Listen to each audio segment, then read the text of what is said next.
હર હર મહાદેવ। શ્રાવણના પવિત્ર માસમાં આ ઐતિહાસિક પવિત્ર ધરતી ઉપર જે ભુવનેશ્વર મહાદેવના પ્રાંગણમાં સૌ શ્રદ્ધાળુઓ અમે અરવલ્લી સાબરકાંઠાના આવીએ છીએ। તેમાં આ સ્થાન હજારો વર્ષ પૌરાણિક છે। એમ કહેવાય છે કે અહીંયા ઇન્દ્રાસી નદી અને હાથમદીના ત્રિવેણી સંગમમાં એક ભૃગુ ઋષિના કુંડની ઉપર આ સ્વયંભૂ ભુવનેશ્વર મહાદેવ વિરાજમાન છે।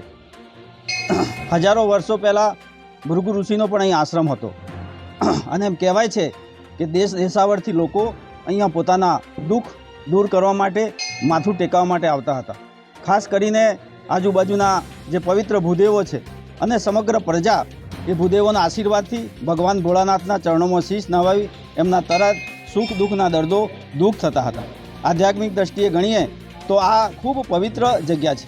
ભૃગુ ઋષિનો અહીંયા કુંડ છે અને એમાંય અશ્વિની કુમારોએ ઔષધિ નાખી છે। એમ કહેવાય છે કે ગમે તેવા ચામડીના રોગો પણ એ માટી અને પાણીના સ્નાનથી મટી જાય છે। ખાસ કરીને સામે ભુવનેશ્વર મહાદેવ માતાજી પણ આવેલા છે અને અમારા જે અહીંયા ભિલોડા અને મહુને આજુબાજુના જે બ્રાહ્મણો છે એમના પણ એ કુળદેવી છે। ખાસ કરીને આ સ્થાન એ સમગ્ર પ્રજાના હૃદયમાં વસેલું છે અને એક ઐતિહાસિક સ્થાન છે।